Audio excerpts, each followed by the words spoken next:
नमस्कार साथियों, आप सभी का स्वागत है आपके अपने YouTube चैनल वी एजुकेटिव में।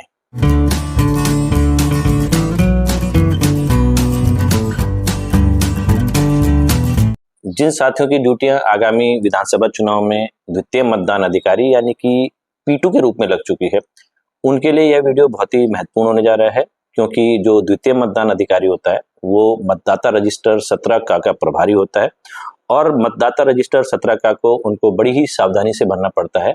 तो आज के वीडियो में हम आपको स्टेप बाय स्टेप ये पूरी जानकारी देने वाले हैं कि जो मतदाता रजिस्टर 17 होता है, जिसका प्रभारी द्वितीय मतदान अधिकारी होता है, वो इसको किस प्रकार से मेंटेन करेंगे। विभिन्न कंडीशंस आपके पास आ सकती है, तो उनको उल्लेख किस प्रकार से आपको मतदाता रजिस्टर 17 में करना है। तो कृपया वीडियो को अंत तक अवश्य देखिएगा। वीडियो पसंद आए तो वीडियो को लाइक एवं शेयर अवश्य कीजिएगा तथा शिक्षा विभाग से संबंधित हमारे इस महत्वपूर्ण चैनल को सब्सक्राइब करके अवश्य देखिएगा। तो चलिए वीडियो स्टार्ट करते हैं और आपको बताने का प्रयास करते हैं कि विभिन्न कंडीशंस के आधार पर आप मतदाता रजिस्टर 17 को किस प्रकार से मेंटेन कर पाएंगे। तो चलिए वीडियो स्टार्ट करते हैं।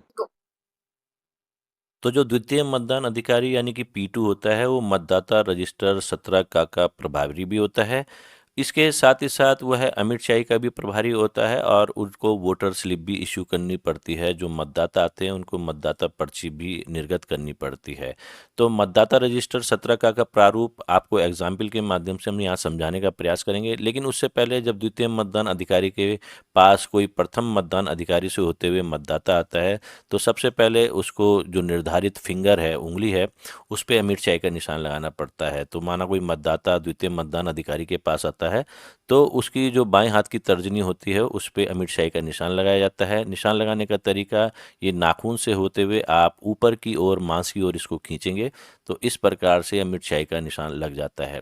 लेकिन एक कंडीशन ये भी आ सकती है कि किसी मतदाता की यदि बाएं हाथ की तर्जनी नहीं हो तो उस कंडीशन में यहाँ पर आपको विजुअल के माध्यम से समझाने का प्रयास कर रहे हैं। जैसे कि यहाँ पर आप देख सकते हैं इस मतदाता के बाएं हाथ की तर्जनी नहीं है, तो तब उस मतदाता के बाएं हाथ की मध्यमा पर ये निशान लगेगा। और यदि बाएं हाथ की मध्यमा भी नहीं है तो फिर अनामिका पे इसी प्रकार से ये अमिट शाही का निशान लगेगा, और अनामिका भी नहीं है तो कनिष्ठा पे इस प्रकार से निशान लगेगा। और एक कंडीशन ये भी आ सकती है कि किसी मतदाता की चारों ही उंगलियां नहीं हो तो उस कंडीशन में मतदाता के बाएं हाथ के अंगूठे पे ये निशान लग जाएगा। एक कंडीशन ये भी आ सकती है कि किसी मतदाता के बाएं हाथ की हथेली यहाँ से उपलब्धि ना हो, तो उस कंडीशन में यही सीक्वेंस हम दाएं हाथ की फिंगर्स में करते जाएंगे।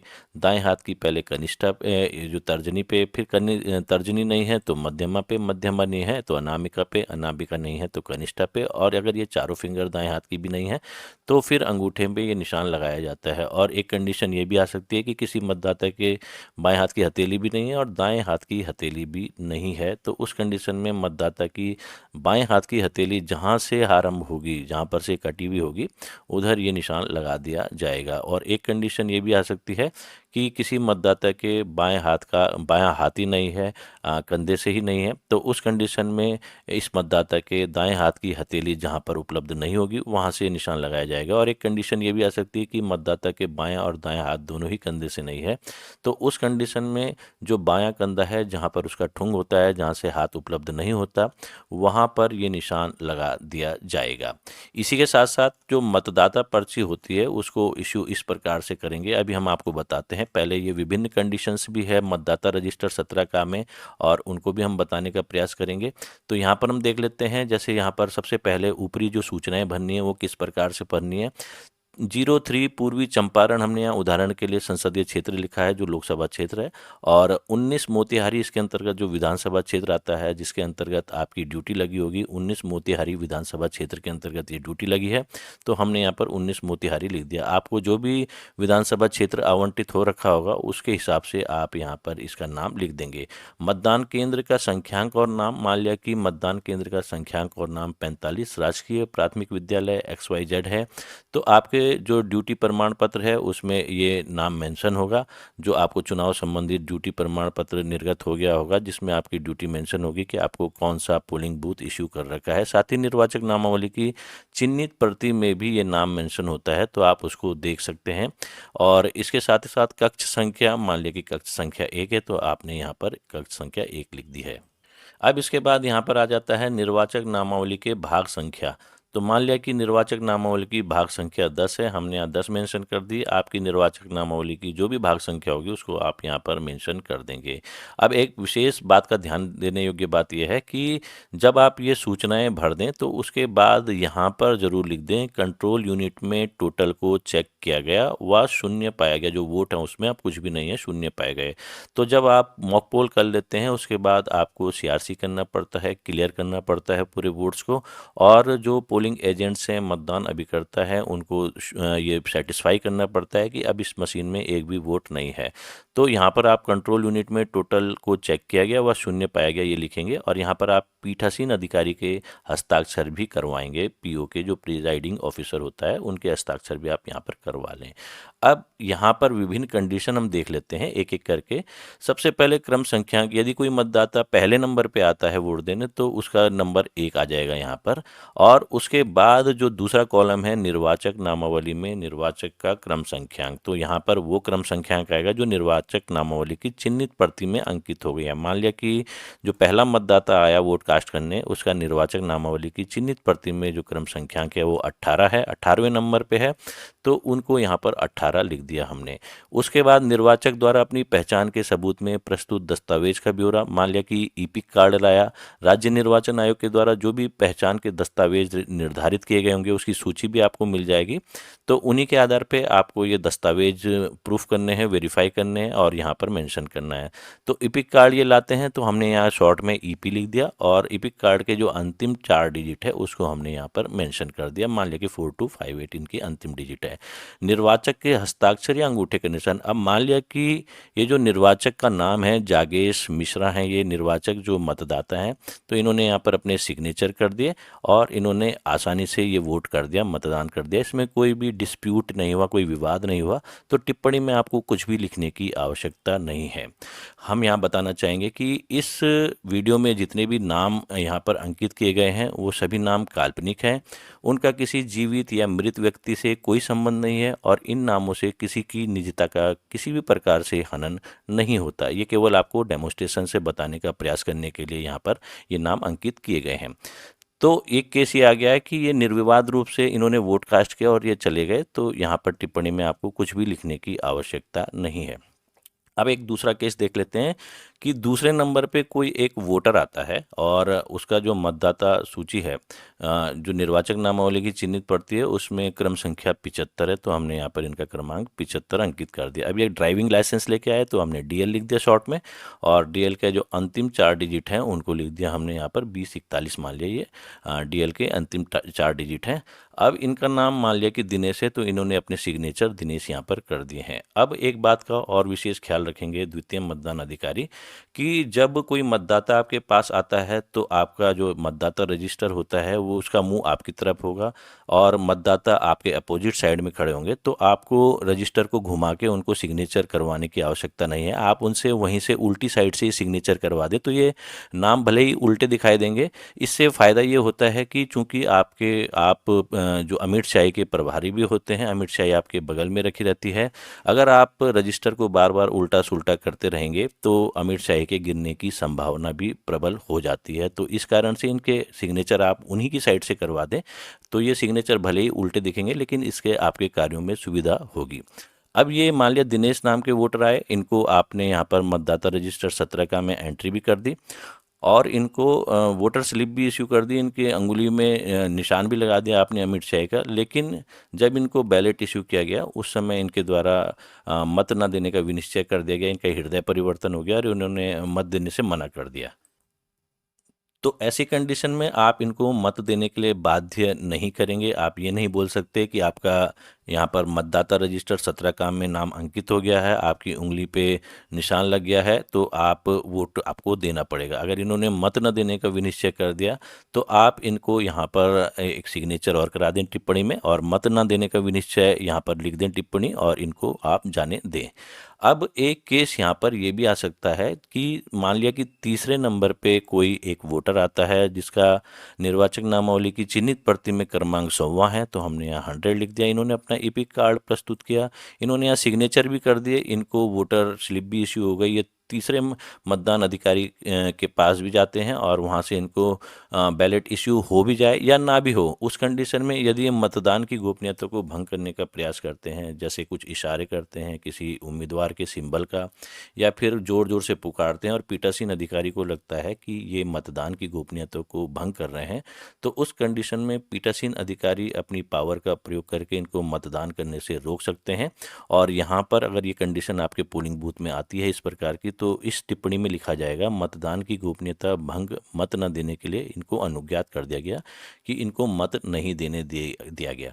तो एक कंडीशन ये आ सकती है आपके पोलिंग बूथ में, वैसे ना ही आए तो बेहतर है इस प्रकार की कंडीशंस, और आपके पोलिंग बूथ में जो मतदान संबंधी कार्य है वो निर्विवाद रूप से संपन्न हो जाए, तो इससे बेहतर और क्या हो सकता है। लेकिन फिर भी हम आपको अलग अलग कंडीशंस को लेकर बताने का प्रयास इसलिए कर रहे हैं कि चुनाव के माहौल में ये कंडीशंस आ भी सकती है, तो इसको आप ध्यानपूर्वक इस वीडियो को अवश्य देखें। एक भी पॉइंट यदि आपने स्किप कर दिया तो आप बहुत कुछ मिस कर जाएंगे।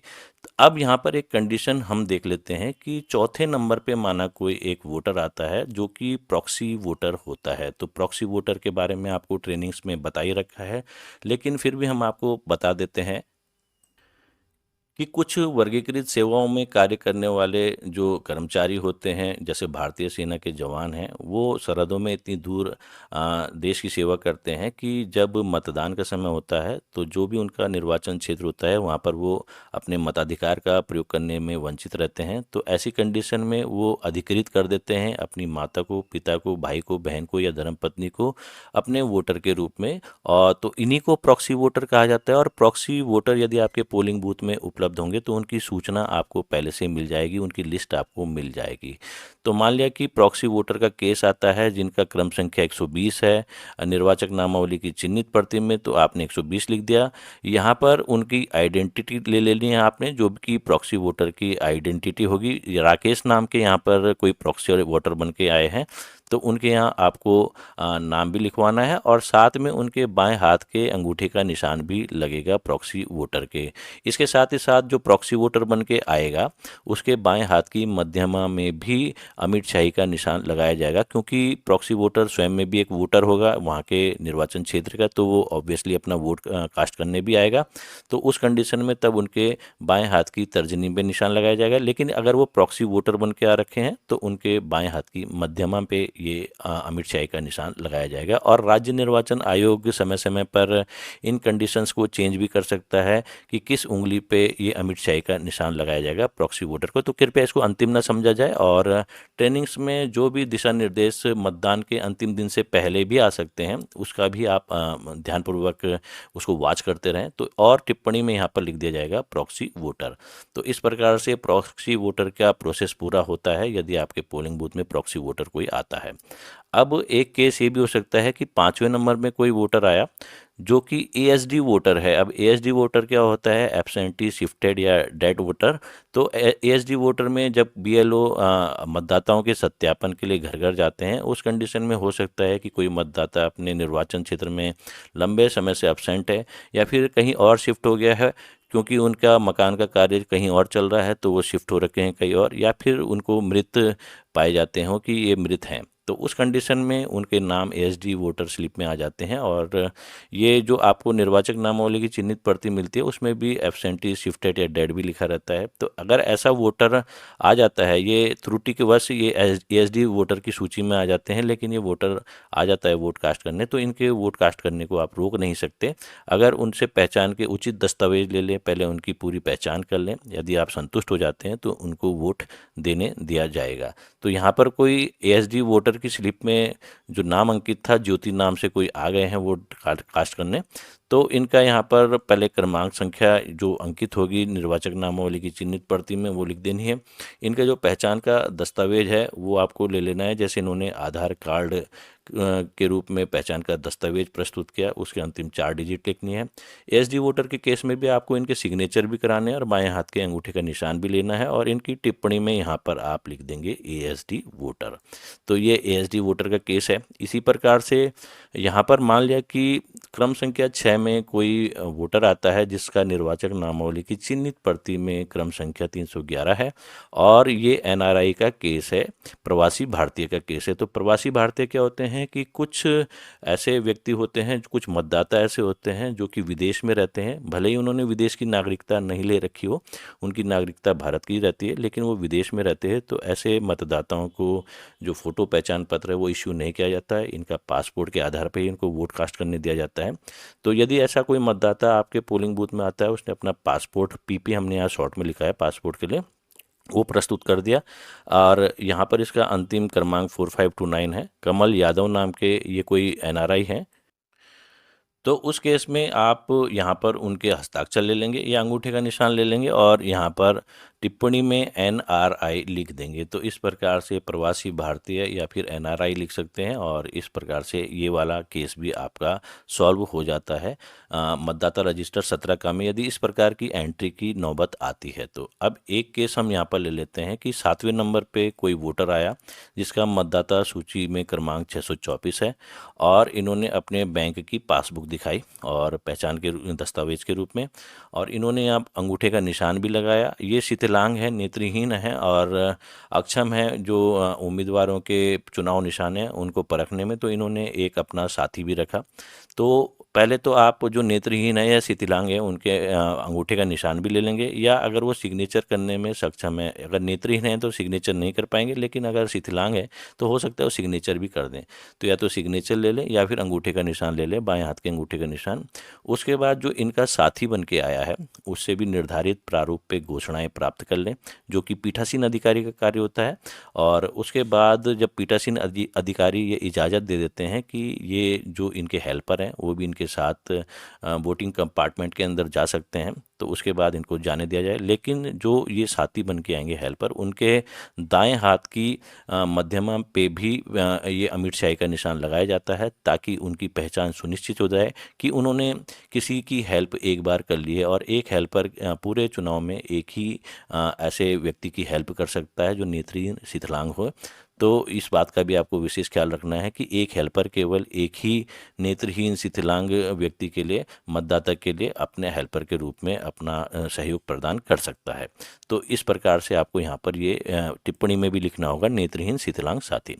अब एक कंडीशन यहाँ पर ये भी आ सकती है कि 8वें नंबर पे कोई मतदाता आया और उनका निर्वाचक नामावली की चिन्हित प्रति में क्रमांक 422 है, उन्होंने अपना ईपिक कार्ड दिखाया, लेकिन यहाँ पर वो या ना तो अमिट शाही लगवा रहे हैं, ना फिर सिग्नेचर कर रहे हैं, ना फिर अंगूठे का निशान लगवा रहे हैं। ये तीनों चीज़ों के लिए उन्होंने मना कर दिया। तो यहाँ पर भी पीठासीन अधिकारी उनको मत न देने के लिए अनुज्ञात कर सकते हैं, उनको मतदान करने से रोक सकते हैं। तो यदि आपके पोलिंग बूथ में भी ऐसा केस आता है तो आप टिप्पणी में ये जरूर लिख दें, इनकी जो एंट्री है उनको डिलीट ना करें, ये एंट्री चूँकि चढ़ चुकी है। केवल टिप्पणी में आपको ये लिखना पड़ेगा अमिट शाही लगाने से मना कर दिया, या फिर हस्ताक्षर या फिर अंगूठा निशान देने से मना कर दिया। तीनों ही कंडीशन हो सकती हैं। अगर स्याही भी लगा दी लेकिन सिग्नेचर नहीं कर रहे, अंगूठे का निशान नहीं दे रहे, तभी भी ये कंडीशन आ सकती है। तो ये कंडीशन के लिए भी आप तैयार रहें यदि आपके पोलिंग बूथ में ऐसी कंडीशन आती है तो। अब जो महत्वपूर्ण है यहाँ पर वो आता है, मान लिया कि 90वें नंबर पे कोई मतदाता आया, उनका क्रमांक यहाँ पर 529 है, 529 यहाँ लिख दिया। ड्राइविंग लाइसेंस इन्होंने प्रस्तुत किया, हरीश चौबे इनका नाम है, इन्होंने यहाँ पर अपना वोट कास्ट कर दिया। लेकिन जब ये वोट कास्ट इन्होंने किया तो उस समय इन्होंने पाया कि इनकी जो शिकायत थी कि वीवीपैट में जो स्लिप दिखाई देती है 7 सेकंड के लिए, वो उस उम्मीदवार के चुनाव निशान की थी नहीं जिसको उन्होंने वोट दिया। तो उस कंडीशन में वो दावा कर सकते हैं टेस्ट वोट का। तो टेस्ट वोट में यदि उनका दावा पहले जो पीठासीन अधिकारी हैं वो पूरी जांच परख करते हैं, उनको पूरे नियम समझाते हैं कि यदि आपका दावा गलत पाया गया तो आपके खिलाफ कार्रवाई भी हो सकती है। लेकिन फिर भी यदि मतदाता अपनी जिद पर अड़ा है तो उस कंडीशन में मतदाता को निर्धारित प्रारूप में घोषणाएं भराकर टेस्ट वोट का प्रावधान करवाया जाता है। और इसका यहाँ पर अंकना अगले पॉइंट में क्रम संख्या में आती है। क्रम संख्या 10 में इनका नाम दोबारा से एंटर होगा, इनकी वही मतदाता सूची में जो क्रम संख्या आएंगे वही आएगी, पहचान का दस्तावेज वही प्रस्तुत किया। हरीश चौबे इन्होंने दोबारा से वोट दे दिया और टेस्ट वोट यहाँ पर लिख देंगे और हस्ताक्षर पीठासीन के इनिशियल हस्ताक्षर भी यहाँ पर करवा देंगे।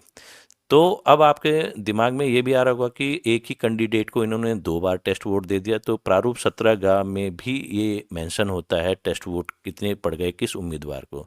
तो मान लिया जिस उम्मीदवार को इन्होंने यहाँ पर टेस्ट वोट दिया, इस बार उनकी वही वोटर स्लिप आ गई, दिखाई दे गई जो वीवीपैट में है, तो उस कंडीशन में जब मतगणना होगी, तो मान लिया जिस उम्मीदवार को इन्होंने दोबारा से वोट दे दिया टेस्ट वोट के रूप में, उनको मान लिया कि 500 वोट पड़े हैं, तो 500 में से जितने टेस्ट वोट उनके पक्ष में पड़े होंगे, मान लिया यहाँ पर तो आपके केस में एक ही टेस्ट वोट पड़ा, तो उस कैंडिडेट के जो वोट होंगे टोटल वो 500 -1 कर दिए जाएंगे, यानी कि उनके कुल मतों की संख्या 499 गिनी जाएगी।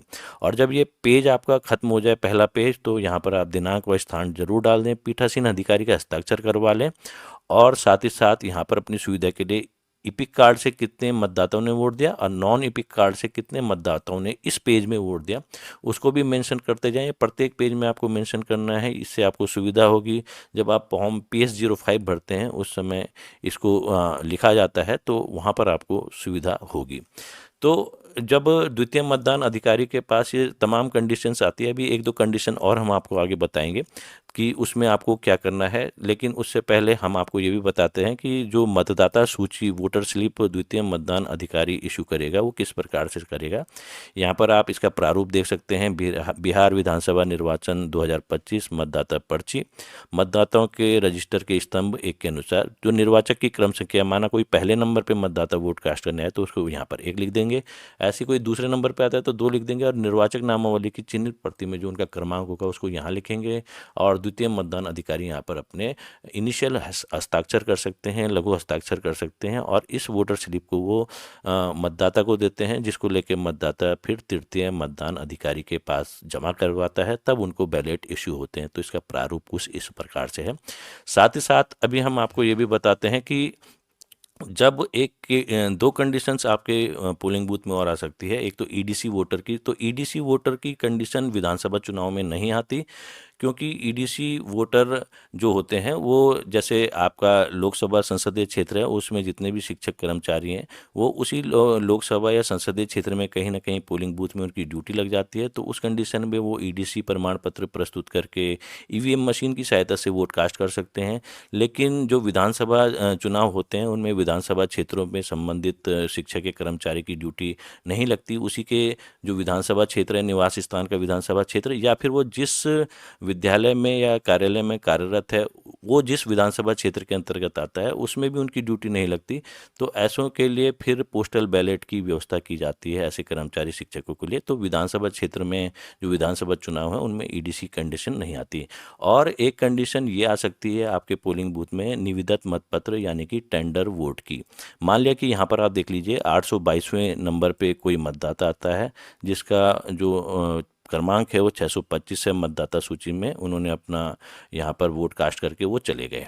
अब एक मतदाता और आया और उसने कहा कि ये तो मैंने वोट किया ही नहीं है, मेरे नाम से कोई और वोट कास्ट करके चला गया आकाश नाम से। तो पहले उसकी पहचान सुनिश्चित करेंगे पीठासीन अधिकारी, और उसके बाद उनको निविदत मतपत्र जो कि छपा हुआ मतपत्र होता है उसको इशू कर देते हैं। तो निविदत मतपत्र की जो अंकना होगी वो इस रजिस्टर 17 में नहीं होती, उसके लिए प्रारूप 17 होता है, जो कि आपकी स्क्रीन के सामने कुछ इस प्रकार से दिखाई देगा, जो आपकी स्क्रीन के सामने इस समय दिख रहा है। तो उसमें ऐसे निविदत मतपत्रों की अंकना की जाती है, और 17 में निविदत मतपत्रों की अंकना नहीं की जाएगी। उनके नाम से मान लिया किसी ने पहले से ही आकाश नाम से वोट कास्ट कर दिया है तो इस एंट्री को आप एज इट इज़ वैसे ही रखेंगे। और यहाँ पर ध्यान देने योग्य बात यह है कि मान लिया कि आपका अंतिम जो वोट पड़ा है 823वें नंबर पे पड़ा है, तो यहाँ पर ये रोहित नाम से पड़ा है, तो इसके यहाँ पर टिप्पणी में आप लिख देंगे अंतिम मतदाता, और एक रेड लाइन खींच के आप ये भी लिख देंगे, रेड पेन से लाइन खींच के, अंतिम मतदाता के रूप में रोहित जिनका निर्वाचन क्रम संख्यांक 733 है वो लिख देंगे। साथ ही यहाँ पर आप साथ ही यहाँ पर आप जो पोलिंग एजेंट्स हैं उनके भी सिग्नेचर कराते जाएंगे, पीठासीन अधिकारी के भी सिग्नेचर करवा देंगे और अपने सिग्नेचर इस साइड कर देंगे। और इसके बाद जब ये प्रोसेस पूरा हो जाता है, मतदान प्रक्रिया समाप्त हो जाती है, रजिस्टर 17 का पूरा कंप्लीट हो जाता है, तो आपको एक परफॉर्मा और भरना होता है जिसको चेक लिस्ट परफॉर्मा बोलते हैं।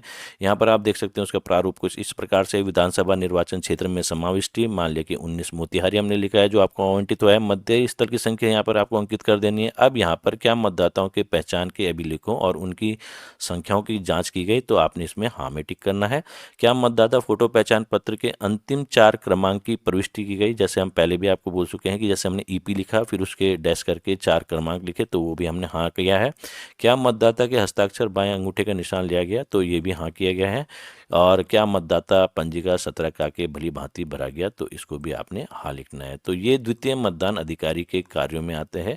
और मतदाता रजिस्टर 17 का को आप इस प्रकार से मेंटेन करेंगे जैसे हमने आपको बताया है। ये इस प्रकार की कंडीशंस आपके पोलिंग बूथ में आ सकती है।